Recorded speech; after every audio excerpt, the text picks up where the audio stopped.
Okay, the next thing we did in class was to talk about the basics of sculpting and how to get started. So let's review that. First of all, we'll start with a basic cube, and I'm holding down Shift or Control and clicking on the Cube tool to create a unit cube. D 2 times to subdivide, and then we'll hit Tab. And remember, when we talked about sculpting, there are two levels that you can sculpt on, or two ways you can sculpt. One is to sculpt what we call the cage, which is just the points that you see here, the gray lines. Any place you see an intersection is a vertex, and in this method, we can only sculpt those vertices. It's just pushing and pulling them around. This is a handy way to work. However, it is a little bit limiting because you can't, for instance, go in here and draw a circle because there's no geometry there. If we want to have geometry inside there, what we need to do is convert this to what we call a multi-resolution mesh. And there's an option to do that right here on the left. We just touch that option. It tells us we're about to convert, and we say yes. And now you can see that as I sculpt in here, I can actually make changes. Now when we're doing that, we can change the density, essentially, of the polygonal information inside that patch by changing the multi-resolution levels. If we set this up to 5, and I want you to watch the polygon count down here. Right now it's at 3,000 triangles. If we set this up to 5, you'll see that goes up to almost 200,000 polygons. And now you have much better detail in there. Okay, so that's how we get started with sculpting. We start with a base mesh. It could be a cube, could be anything. Could be a donut. And the first thing you'll want to do is make sure you have multi-resolution turned on. And then check your polygon count. Right now we are about 500,000 polygons, not too bad. And on this machine should handle it. And we just start to sculpt. Now the sculpting tools, we're right now using the push tool, and that's just pushing the polygons out along their normal, essentially, along the direction that they face. If we wanted to go the opposite direction, we can hold the control key. So I'm pushing the control key on my keyboard, and it creates a groove. I let go of the control key, and my sculpt tool then pushes out. So you can see this was the side we did with control, and this side without. If we want to smooth the surface, we can hold down the shift key. Shift, and then start to sculpt. See how it just kind of smooths that out? It's very handy. So there you go, one tool, the push tool, with 3 different modes. Push, pull, and smooth. Again, we can just push, hold down control to go the opposite, hold down shift to smooth it out. So that's how the push tool works. Now you can also change settings for the push tool. You'll see the offset amount here right now is set to 30%. And what that means is the width of the brush here, the push will push out about 30% that distance. So if we make this small, you see we get a small bump. When we make it large, we get a higher bump. You can see there. If you want to have a really fat brush stroke but not have it come out too much, we can set this down to 10%. So you can see I get a more subtle, even though the brush is much bigger, it's not coming out as much. Making a chew toy. All right, so that's the offset amount.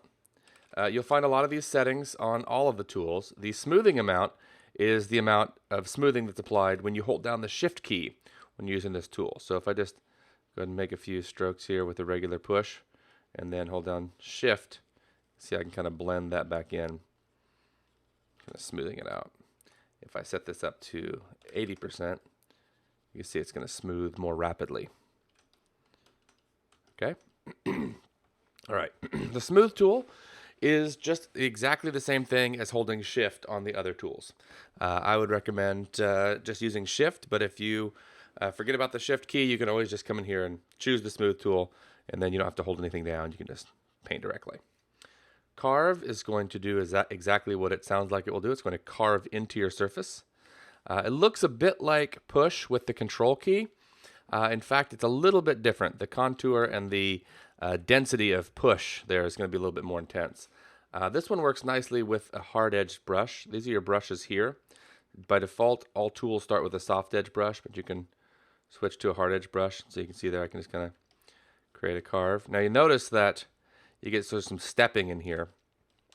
You might like that. You might not like that. There are ways to avoid it. One is, as we're going, just to go a little bit slower. It's kind of based on the frame rate of the brush of the computer. If we go fast, you can see we get a bit more in there.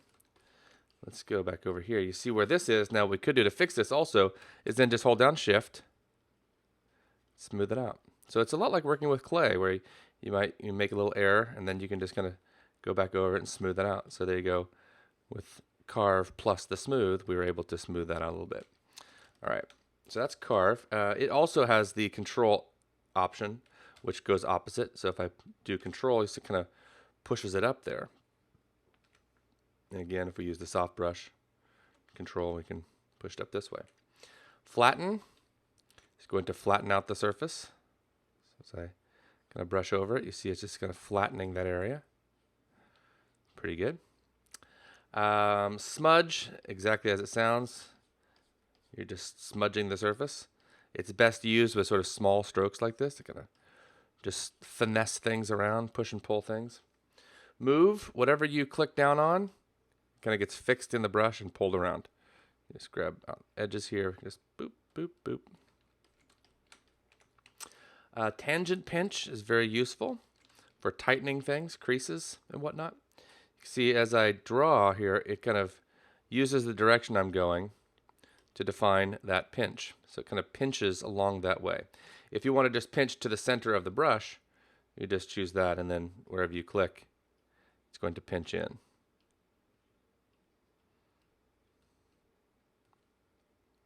Spin, you guessed it, spins the surface. Swirling it around. If you hold down the control key, it'll go the opposite direction, as you can see there. Okay. Emboss is similar to the move tool, except for instead of pulling things along, it just takes whatever you've clicked down on and raises or lowers it. Okay, quite useful. Now, another thing you'll notice is down here on in the bottom of at the bottom of the screen, you have some little bins. And one of those bins is Sculpt Tools. So you can see that you can click on this, and it's going to combine several things together to give you an interesting brush. So you can see this one was called Breadcrumbs, and it's using what we call a nozzle so that it only stamps down the texture every so often. So that's good for adding some high frequency detail in there. But you can just explore with these. There's some pretty cool stuff in there. There's the, what is this one? The Carve tool preset. And this one uses, you may not have a tablet. What it uses tablet pressure to determine how wide the brush is. So you see, the harder I push, the fatter the brush gets. If I have a light stroke, I get a nice thin brush. Push down hard, I get the thicker brush. So you can just explore with those. And then the other thing you can explore with are the sculpt meshes. So you can see here a few different meshes you can use. Just double click on one, and that'll load in. And this might be a good case for symmetry. And we go back to our Sculpt Tools. And just grab a brush here. Again, be aware of the density of your mesh. You see I don't have much detail there because my current level is set to 2. Let's set that back up to 5. That reminds me, I need to talk again about the current level and the max level. What that means is we can step up and down between levels on the model. So, sorry, I'm having too much fun. If we make some changes here, let's just add some detail to the face here. I'm going to use the control key to push those out and then pull it back down like this. Okay, I've created this strange texture on the side of the face. If I decide I want the character to be much thinner or much fatter, It's better to do that on the low res of the model. So I'll set this down to level 1, and you see now I only have 3,000 polygons. So we go to our push tool here, and I'm just going to turn off the nozzle. And you can see my brush preset is set to sharp. Change that to smooth. You can always see the brush contour down here, and you'll notice that as I change from linear to smooth to bulge, it changes the shape of the brush, and that's going to change the effect of the brush on the surface. Let's just go to smooth here, zoom a little bit, and push his cheeks in. And we'll change the offset amount a little bit.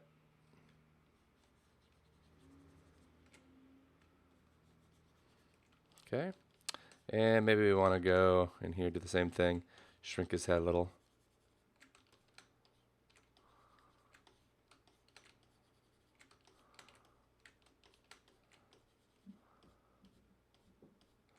Okay, now when we come back up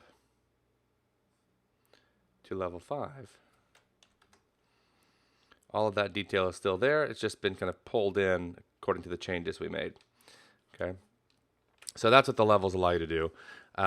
You may find that your computer slows down significantly as you get up over level 3, level 4, level 5. Really depends on your graphics card and how much memory it has to determine how much it can support or how fast it'll go. But if you find that it's slowing down, and for general use, you can just kind of go down a little bit to get a happy medium. It's a level 3. We still have quite a bit of detail in there, just enough to block things out. And then what you can do is step up to level 5 just for small changes to go in and add in some little details in here like that.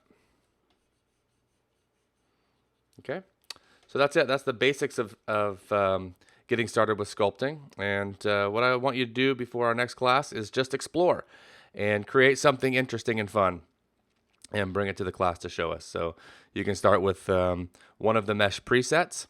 If you're interested in exploring some additional mesh presets, you can go over to the layout here. And let me just create a new scene. You'll see in the layout there's a meshes bin, and in here are many, many directories that you can go into to find different things. So you can say, I want to try sculpting on a hand. Just double click on it like you normally do. Come back over here. Remember to turn it on to multi-resolution. And then start sculpting away.